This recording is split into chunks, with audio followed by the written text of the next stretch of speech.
Welcome back to the ComLucro channel. Understanding liquidity and knowing how to read it correctly is one of the most important skills any trader must develop to survive and stay profitable in the markets. When liquidity is misunderstood, the market will constantly trap you, no matter how precise your entries may look. That is exactly why, in today's video, we are breaking down 4 advanced and essential liquidity hacks that will completely change the way you see price action. These are the same concepts professional traders use to stay one step ahead of the market instead of getting trapped by it. By the end of this video, you will understand how liquidity actually works, how to read it in real time, and how to trade alongside smart money instead of against it. If you enjoy this kind of content, make sure to like the video, subscribe, and turn on notifications so you do not miss what comes next. And let us know in the comments what topics you want us to cover next. You will also find links to our trusted partners in the description. When you use those links, you help support the channel and keep this content moving forward. Let us begin. Hack number 1 is to define the trading range before doing any other analysis. The starting point is straightforward. Before looking at anything else, you must first determine the current trading range. So what exactly is a trading range?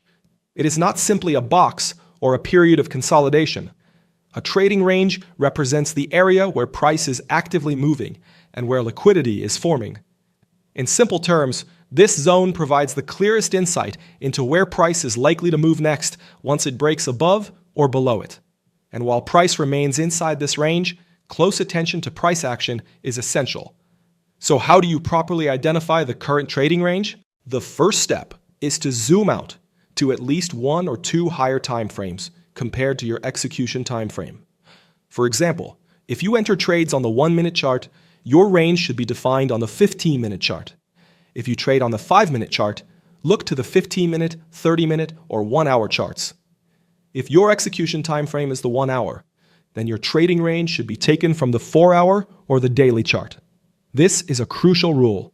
Never define your trading range using the same time frame you use for entries. To establish a proper trading range, the first step is to find the most recent, valid, and confirmed break of structure impulse leg. In this example, the break of structure is considered valid because before price continued higher, it pulled back into the discount zone, trading below the 50% Fibonacci level and activating resting buy orders. Next, our attention shifts to the impulse expansion leg that produced this confirmed break of structure. Later, when price moves below the most recent internal low located in the premium area, which serves as inducement, 2 confirmations occur simultaneously. First, the bullish expansion leg is complete. Second, this swing high becomes the upper boundary of the trading range. This sequence is what defines a valid trading range. You may wonder why we do not treat this single impulse move from the swing low to the swing high as the trading range. The reason is simple. When you apply the Fibonacci tool from the swing low to the swing high, you will see that price never retraced to the 50% level of that impulse. This means discounted buy orders were never filled. As a result, this move does not qualify as a valid breakout structure. The breakout is misleading, and the range formed from it is not a valid trading range. This pullback is simply a short pause while price prepares to complete its true impulse leg. For a trading range to be considered valid, price must break below the most recent internal swing low, which acts as inducement, confirming that the bullish expansion has ended. Only at that point do we have a legitimate trading range that can be trusted. Once your trading range is clearly defined, you stop chasing breakouts. You stop buying at highs and selling at lows. You stop trying to predict direction. Instead, you wait for confirmation, such as liquidity sweeps, inducement, or a clear shift in delivery. This is where high-probability trading truly begins. Now, hack number 2 is understanding where liquidity actually sits and how it is defined inside and outside the trading range. When you understand internal and external liquidity, you no longer ask whether price is bullish or bearish. Instead, you ask which pool of liquidity price is likely to target first. That single shift in thinking changes everything. Let us begin with external liquidity. External liquidity is found outside the trading range.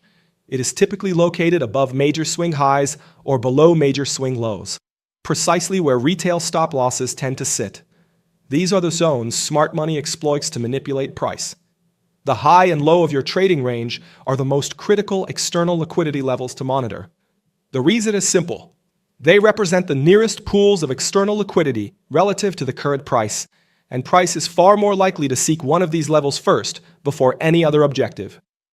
Remember this. Most market manipulation takes place around external liquidity, particularly near major session highs and lows. You can think of external liquidity as one pole of a magnet, but a magnet cannot function with only one side. The other pole is internal liquidity. Internal liquidity is found within the trading range. This is where the majority of meaningful price behavior develops. It is where inducement is formed, traps are engineered, and positions are accumulated before the true move unfolds. Internal liquidity commonly shows up as fair value gaps, volume imbalances, liquidity sitting above or below internal swing highs and lows, internal trend lines, and consolidation zones that develop inside the trading range. Put simply, internal liquidity includes all liquidity that exists within the current trading range. And this is the key takeaway. Internal liquidity is not designed to be the final objective. It is meant to be used. Smart money consistently leverages internal liquidity to drive price toward external liquidity. And this is exactly why understanding it is essential. The relationship between internal and external liquidity is what powers the market's core algorithm. Now, hack number 3 is understanding how the market operates beneath the surface through dynamic liquidity. Internal and external liquidity together make up what we call dynamic liquidity. This is the true engine behind price movement, driving price higher, pulling it lower, or misleading traders along the way. Dynamic liquidity explains how liquidity continuously moves and evolves throughout the market. Think of it as a cycle. Price is always rotating between internal liquidity and external liquidity. It moves either from a high or a low toward a fair value gap, or from a fair value gap back toward a high or a low. This rotation represents the fundamental rhythm of price behavior. Once you recognize that rhythm, your perspective shifts completely. You stop resisting the market and begin aligning with it. Dynamic liquidity is the force that pulls price forward, and understanding it gives you a strong edge in anticipating both direction and timing. Within a trading range, price typically targets internal liquidity first. That internal liquidity may take the form of internal highs or lows, or fair value gaps. As price approaches these internal objectives, inducement develops. And once that internal liquidity is taken, or the imbalance inside the fair value gap is filled, the market's attention turns outward. At that stage, price begins seeking the next external liquidity pool to expand into. When this occurs, previous liquidity is cleared, new liquidity is formed, and price becomes attracted to a new external target. That fresh draw is dynamic liquidity in action. So, if you are buying or selling inside the range without understanding this process, you are most likely doing one thing. You are providing liquidity, not taking it. This cycle plays out again and again across every time frame. Once you understand dynamic liquidity, you stop holding positions for too long. You stop aiming for invalid highs and lows. You stop forcing a directional bias. Now we arrive at the real challenge. You may be wondering how we determine where price is likely to go next. Will it push higher to take upper external liquidity? Or will it drop lower to collect lower external liquidity? To answer that, we must pay close attention to how price reacts when it enters fair value gaps inside the trading range. This is where directional clarity starts to form. When price trades into a fair value gap, respects it, and especially holds the midpoint while showing rejection to the upside, it is a strong indication that price is preparing to move higher, targeting upper external liquidity. On the other hand, when price shows no respect for the fair value gap and drives straight through it without a meaningful reaction, that gap changes its function. It becomes what we call an inverse fair value gap, now behaving more like a resistance area. If price later retraces into that inverse gap and respects the midpoint again, this time with clear rejection, it becomes an early and powerful signal that the market is likely to continue lower. targeting the external sell-side liquidity resting below the trading range low. So what happens when price action inside the trading range is healthy and efficient, meaning there is no remaining internal liquidity to be taken? How does the market behave in that environment? As discussed earlier, price typically rotates between internal and external liquidity. However, when internal liquidity is no longer present, when price action is clean, balanced, and efficient, external liquidity becomes the primary force driving price. In these conditions, price begins to move directly between buy-side and sell-side liquidity. It targets major highs and lows where stop orders are most likely resting, rotating from one external liquidity pool to the next. This back-and-forth behavior continues until conditions change, until a new inefficiency develops, a fair value gap forms, or a fresh inducement appears. At that moment, internal liquidity comes back into play, and the full liquidity process is restored. Now, hack number 4 is understanding liquidity sweeps and how they reveal true market direction. A liquidity sweep focuses on one simple concept. Price runs liquidity above or below a key level, then quickly closes back inside that level's range, and from there drives toward liquidity on the opposite side. For example, when price sweeps a key buy-side liquidity level, we expect a rapid shift in direction, with price moving towards sell-side liquidity at the opposing key level. This is one of the most effective liquidity models because the market repeats this behavior every single day. It provides a clear framework for building a structured trading plan and aligning with institutional flow instead of trading against it.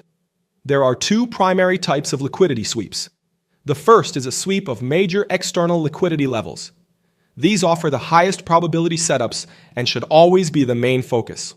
The second type is a sweep of internal liquidity levels. These carry much lower probability and are where most traders get caught in false moves and inducement traps. High-quality liquidity sweeps tend to form during periods of elevated volume, most commonly just before or immediately after a major trading session opens. In this example, you can see that right at the session open, price makes a false move to the upside, sweeping the liquidity that formed above the Asia session high. Right after that buy-side liquidity is taken, price sharply reverses and moves in the opposite direction, also taking out the Asia session low. In this sequence, price removes both buy-side and sell-side liquidity before continuing in the direction it originally intended. If you pay close attention, you will notice the same behavior repeats at the New York session open. Price pushes above the London high, clears the buy-side liquidity resting there, and then quickly shifts direction toward the next major sell-side liquidity level, which is the London low. From that point, the market delivers the true move that smart money had planned from the start. We also see liquidity sweeps occur at internal swing highs or lows within a trading range. These are not genuine liquidity sweeps, and in most cases, they result in low probability trades. The explanation is simple. The most significant liquidity is positioned above and below the high and low of the trading range. Because of this, price is far more likely to seek external liquidity rather than internal swing points. For that reason, our focus should always remain on liquidity sweeps at key external levels, not just any internal high or low. There is one important exception that can create a high-quality trading opportunity. When price sweeps internal liquidity just before reaching an unmitigated fair value gap on the opposite side, the probability of a strong move toward the next external liquidity pool increases significantly, especially when it aligns with the higher time frame trend. In this situation, internal liquidity acts as fuel, not as the final objective. Before we wrap this up, it is worth pointing out that the concepts we covered here also extend into higher time frame direction. Liquidity, structure, and inducement do not operate in isolation. They are part of a broader framework that defines market bias and intent. To connect this with what we just discussed, we are going to play a short clip taken directly from the full video that will appear in the card, where we focus specifically on how traders define daily bias and align intraday execution with higher time frame liquidity. Understanding daily bias is one of the most important skills a trader can develop. It is often described as one of the most complicated ICT concepts, but in reality, It is very, very simple once you know what to look for. All you need to do is clearly understand these two concepts. And once you do, everything starts to make sense. The first one is the concept of candle science. And the second one is the concept of internal range liquidity through external range liquidity. Please also remember that the mission of the ComLucro channel is simple. We focus on giving traders clarity, confidence, and structure, so market decisions are made with discipline and intention. On this channel, you will find complete courses built as a true trading masterclass. We teach market structure, higher time frame trading, and supply and demand, always focused on understanding price behavior and executing with a professional mindset. We also go deep into trading psychology, risk management, and consistency, because trading is not just about charts. It is about mindset, discipline, and structured execution over time. There are no shortcuts. Real progress comes from continuous learning and practice. Our main courses include smart money concepts, technical analysis for day traders, trading psychology, and the Wyckoff method course. Alongside our courses, we share lessons and insights from some of the most respected names in trading, including professionals like David Paul, Alexander Elder, Tom Hugard, Mark Douglas, Al Brooks, and Larry Williams, whose experience has shaped how traders understand markets today. So, if this video helped you gain more clarity, leave a like. It helps this content reach other traders who are on the same journey. Make sure to subscribe and turn on notifications so you don't miss our latest lessons and insights. Now, I would really like to hear from you. Which concept in this video made the biggest difference for you? What topic would you like us to cover next? Leave a comment below and let us know. If you want to go deeper with exclusive content, early access to videos, and additional tools to support your development, consider joining the ComLucro Trader community right here on YouTube. It is a simple way to support the channel and a smart investment in your own growth as a trader. Thanks for watching, and I will see you in the next video.